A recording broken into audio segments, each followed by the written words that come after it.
Gifted. ये कहानी शुरू होती है फ्लोरिडा के एक छोटे से घर से, जहां पर एक आदमी को दिखाया जाता है जिसका नाम फ्रैंक होता है। फ्रैंक अपनी बेटी को आज पहली बार स्कूल भेज रहा है, जिसका नाम मैरी है। मैरी स्कूल नहीं जाना चाहती, पर फ्रैंक उसे कहता है कि तुम्हारी मॉम यही चाहती थी और तुम्हें स्कूल जाना पड़ेगा। वो मैरी को स्कूल भेज देता है और जब वो वापस अपने घर पर आता है तो यहाँ पर उसके घर की ओनर आती है। वो कहती है कि तुमने मैरी को स्कूल भेजकर अच्छा नहीं किया, अब भी तुम्हारे पास मौका है, तुम उसे वापस ले आओ। फ्रैंक उसे बताता है कि 2 दिन पहले मैरी ने उसे कहा कि अगर जर्मनी यूरो से बाहर आ जाए तो भी वर्ल्ड वाइड डिप्रेशन आ सकता है, और ये अपने आप में बहुत बड़ी बात होती है जो बड़े बड़े इकोनॉमिस्ट भी नहीं बता सकते। फ्रैंक कहता है कि मैरी की अपनी उम्र के एक भी दोस्त नहीं है, उसे अपनी उम्र वालों के साथ दोस्ती करनी चाहिए।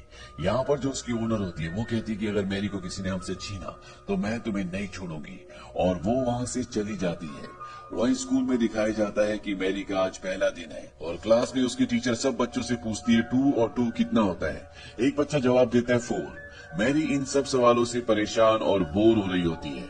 इसके बाद उसकी टीचर पूछती है 3 + 3 कितना होता है।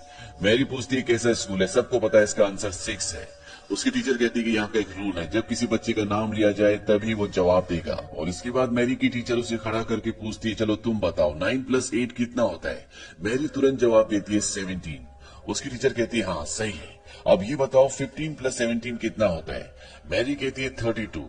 उसकी टीचर को लगता है कि ये आसान था, इसीलिए उसने जल्दी बता दिया। वो पूछती है 57 + 1 35 कितना होता है। मैरी तुरंत जवाब दे देती है 192। ये सुनकर उसकी टीचर को थोड़ा सा अजीब लगता है, इसीलिए अब वो उससे टफ क्वेश्चन पूछती है। वो कहती है बताओ 57 × 135 कितना होता है।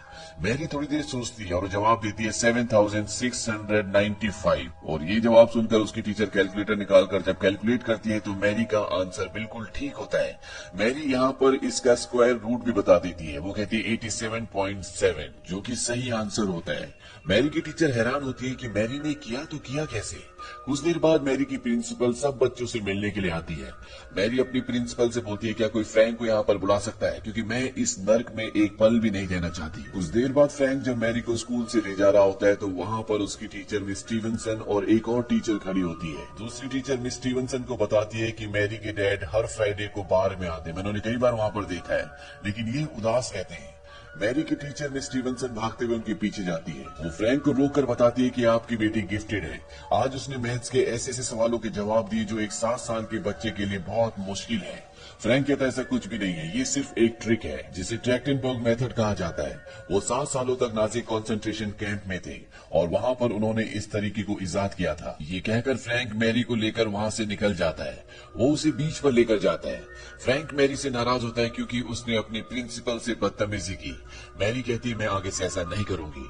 फ्रैंक उसे ये भी कहता है कि तुम्हें शो ऑफ करने की कोई जरूरत नहीं है। वहीं दूसरी तरफ मैरी की टीचर मिस स्टीवनसन को दिखाया जाता है, जो उस तरीके के बारे में इंटरनेट पर पढ़ रही होती है जो उसे फ्रैंक ने बताया था, यानी कि ट्रैक्टनबर्ग मेथड, पर उसे इस मेथड के बारे में कुछ भी समझ नहीं आता।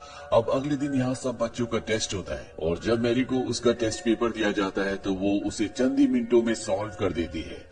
मिस स्टीवनसन कहती है कि मुझे पता था कि तुम ऐसे करोगी, और वो उसे एक हार्ड क्वेश्चन पेपर देती है, और वो भी मैरी कुछ ही देर में हल कर देती है। यहाँ पर मिस स्टीवनसन को समझ में आ चुका है कि मैरी का दिमाग नॉर्मल बच्चों से बहुत अलग है। उसका दिमाग गिफ्टेड है, वो जीनियस है। और अब वो मैरी के पिता फ्रैंक एडलर के बारे में इंटरनेट पर गूगल पर सर्च करती है। वो टाइप करती है फ्रैंक एडलर मैथमेटिशियन, पर उसे कोई भी रिजल्ट नहीं मिलता। पर यहाँ पर एक दूसरा नाम सामने आता है। ये नाम होता है डिएन एडलर मैथमेटिशियन, और जब वो उसके बारे में पढ़ती है तो उसमें लिखा होता है कि ये एक जीनियस थी, पर इसने सुसाइड कर ली। उसकी एक बेटी भी थी जिसे अब उसका भाई फ्रैंक पालता है। यानी कि मैरी फ्रैंक की बेटी नहीं बल्कि उसकी भांजी है, यानी कि वो उसकी बहन की बेटी है। मिस स्टीवनसन ये सब जानने के बाद फ्रैंक से मिलने के लिए उस बार में जाती है जहाँ पर वो हर फ्राइडे को जाता है। ये दोनों एक साथ ड्रिंक पीते हैं और वहाँ पर फ्रैंक बताता है कि जब मेरी 6 महीने की थी तो एक रात को मेरी बहन मेरे घर पर आई। वो मुझसे कुछ बात करना चाहती थी, पर उस रात को मुझे डिनर पर जाना था, और जब मैं डिनर से वापस आया तो मैंने देखा कि मेरी बहन ने सुसाइड कर लिया। पिछले 6.5 सालों से मैरी और मैं एक साथ हैं। मैरी के डैड ने कभी उसे देखा भी नहीं, क्योंकि वो इंसान मेरी बहन को 1 महीने में छोड़कर चला गया था। फ्रैंक स्टीवनसन को ये भी बताता है कि उसकी मॉम ने उसकी बहन को घर से निकाल दिया था जब वो प्रेग्नेंट थी, क्योंकि उसकी मॉम को उसकी बहन को लेकर कुछ और प्लान्स थे, इसीलिए वो उनके प्लान्स में फिट नहीं हुई। अब अगले दिन स्कूल बस में दिखाया जाता है कि मैरी की क्लास का एक बच्चा एक मॉडल एक प्रोजेक्ट बनाकर ला रहा होता है। तभी एक बड़ी क्लास का बच्चा जानबूझकर उसे गिरा देता, उसे परेशान करने लगता है। इस बात से मैरी को गुस्सा आता है और वो भागते हुए उसकी तरफ जाती है और अपनी बुक उसकी नाक पर मारती है। उस बच्चे की मॉम उसे स्कूल से वापस ले जाती है जिसकी नाक से खून निकल रहा होता है। फ्रैंक ये देख लेता है और वो मैरी के पास जाता है, लेकिन वो मैरी को डांटता नहीं है और प्रिंसिपल के पास जाता है। प्रिंसिपल कहती है कि इस बात के लिए मैरी को निकाला जा सकता है। फ्रैंक कहता है कि ये उसकी पहली गलती है। वैसे भी उसने लड़ाई एक बच्चे को बचाने के लिए की जिसको वो लड़का परेशान कर रहा था। यहाँ पर प्रिंसिपल कहती है कि मुझे पता चला है कि आपकी बच्ची एक्स्ट्रा ऑर्डिनरी है, वो बहुत टैलेंटेड है, उसके अंदर ऐसी खूबियां हैं जो हमारी स्कूल की पढ़ाई उसे कभी नहीं पढ़ा सकती। एक स्कूल है जिसका नाम ओक्स है, वहाँ के प्रिंसिपल मेरे दोस्त हैं, अगर आप चाहो तो हम वहाँ पर मैरी का एडमिशन करवा सकते हैं। फ्रैंक कहता है कि मैंने पता किया था, लेकिन वहाँ की फीस $30,000 है जो मैं अफोर्ड नहीं कर सकता। प्रिंसिपल कहती है कि मैं उसे स्कॉलरशिप दिला सकती हूँ, पर फ्रैंक मना कर देता है। वो कहता है कि मैं नहीं चाहता कि मैरी को ये लगे कि वो दूसरों से अलग है, मैं चाहता हूँ कि वो इसी स्कूल में पढ़े। हालांकि जो स्कूल बस में आज हुआ वो बिल्कुल सही नहीं था, पर अगर आप इसे दूसरे नजरिए से देखें तो एक 12 साल का बच्चा जो 7 साल के बच्चे को परेशान कर रहा था, मैरी ने उसके खिलाफ आवाज उठाई और ये मेरे लिए बहुत मायने रखता है। मैं जानता हूँ किसी पर हाथ उठाना गलत है, इसके लिए मैरी को डांट भी पड़ेगी, पर मुझे मैरी पर फक्र है। फ्रैंक के जाने के बाद प्रिंसिपल बोलती है कि मैरी की सारी डिटेल्स निकालो। फ्रैंक और मैरी जब घर पहुंचते हैं तो मैरी देखती है कि उनके दरवाजे पर एक लेडी खड़ी होती है और जब वो फ्रैंक से पूछती है कि वो कौन है, फ्रैंक कहता है कि वो तुम्हारी नानी है। दरअसल आज पहली बार फ्रैंक की मॉम यानी मैरी की नानी उससे मिलने के लिए आई है। वो उसके लिए एक लैपटॉप भी लाती है। वो कुछ किताबों के नाम लेती है, वो कहती है कि तुम इस पर पढ़ सकती हो। मैरी कहती है कि मैंने ऑलरेडी वो किताब पढ़ ली और आजकल मैं डिफरेंशियल इक्वेशंस पढ़ रही हूँ। ये सुनकर उसकी नानी बहुत खुश होती है। वो उसे और भी किताबों के बारे में बताना चाहती है ताकि वो मैथमेटिक्स ज्यादा से ज्यादा पढ़े, पर यहाँ पर उसका बेटा फ्रैंक इंटरप्ट करता है। वो कहता है कि मैरी को बहुत सारा होमवर्क करना है और कल उसे स्कूल भी जाना है, इसीलिए अब उसे सोना चाहिए। फ्रैंक की मॉम यहाँ से जाने लगती है। फ्रैंक की मॉम नहीं चाहती कि मैरी यहाँ पर रहे क्योंकि उसे अब पता चल चुका है कि वो एक जीनियस है जैसे कि उसकी बेटी थी। वो जाने से पहले फ्रैंक को कहती है कि जिस जगह तुम रह रहे हो ये मैरी के लिए बिल्कुल भी ठीक नहीं है, खास तौर पर वो स्कूल जहाँ वो पढ़ती है। दरअसल मैरी की प्रिंसिपल ने उसको सब कुछ बताया होता है। फ्रैंक अपनी मॉम से कहता है कि आपको वापस चले जाना चाहिए, लेकिन उसकी मॉम मैरी को अपने साथ ले जाना चाहती है, इसीलिए फ्रैंक को एक बार फिर से बुलाती है। वो कहती है कि मैरी एक जीनियस है, उसकी जिंदगी यहाँ पर बर्बाद हो जाएगी। फ्रैंक कहता है कि मैं कभी भी आपको उसको अपने साथ ले जाने नहीं दूंगा, क्योंकि आप उसे एक टीचर को सौंप देंगे, बाद में उसे आप साइंटिस्ट के बीच में झोंक देंगे जहाँ पर वो अपनी पूरी जिंदगी बिता देगी, और मैं नहीं चाहता कि मैरी ऐसी जिंदगी जिए, और इसीलिए मेरी बहन ने उसे मेरे पास छोड़ा।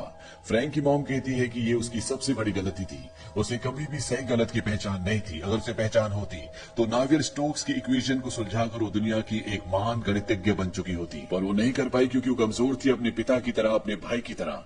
अगर तुमने मैरी को मुझे नहीं दिया तो अगली मुलाकात हमारी कोर्ट में होगी, और इसके बाद वो वहां से चली जाती है।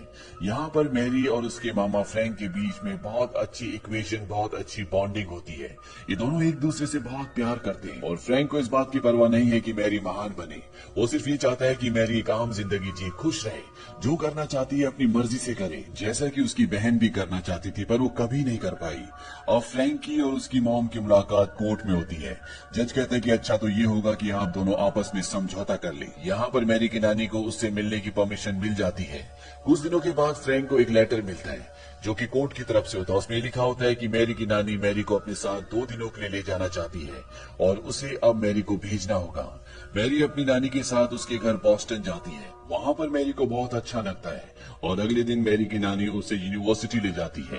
दरअसल वो उसे एक प्रोफेसर से मिलवाना चाहती है। जब ये दोनों यूनिवर्सिटी में होते हैं तो मैरी की नानी उसे बताती है कि तुम्हारी मॉम मैथमेटिक्स की एक प्रॉब्लम पर काम कर रही थी और उसका नाम था नावियर स्टोक्स। वो उसे सुलझा नहीं पाई। वो दीवार पर मैरी को मैथमेटिक्स की 7 अलग अलग प्रॉब्लम्स दिखाती है।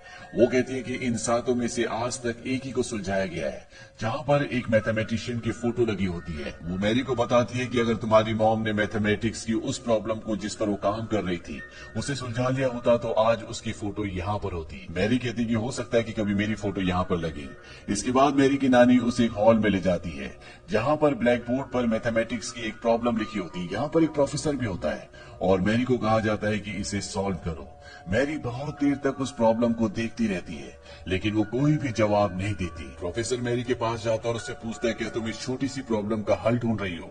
मैरी कहती है छोटी नहीं बल्कि बहुत बड़ी प्रॉब्लम है। ये सुनने के बाद प्रोफेसर मैरी की नानी की तरफ एक नाउमीदी भरी नजरों से देखता है। मैरी की नानी उसे यहाँ से लेकर जाने लगती है, बहुत गुस्सा होती है। मैरी पूछती क्या आप मेरे ऊपर गुस्सा है? उसकी नानी कहती नहीं बल्कि उस प्रोफेसर पर। उसे क्या लगा था कि तुम अंदर जाते इतनी बड़ी प्रॉब्लम को सॉल्व कर दोगी? मैरी कहती उसे सॉल्व नहीं किया जा सकता था क्योंकि वो गलत थी। ये सुनकर उसकी नानी हैरान हो जाती है। वो कहती कैसे? मैरी बताती कि वहां पर नेगेटिव साइन लगाना वो भूल गए थे, जिसकी वजह से पूरी प्रॉब्लम गलत हो गई, इसीलिए उसे सॉल्व नहीं किया जा सकता था। ये सुनने के बाद मैरी की नानी उसे वापस उसी जगह पर ले जाती है और इस बार मैरी इस प्रॉब्लम को ठीक करके पूरी तरह से सॉल्व कर देती है।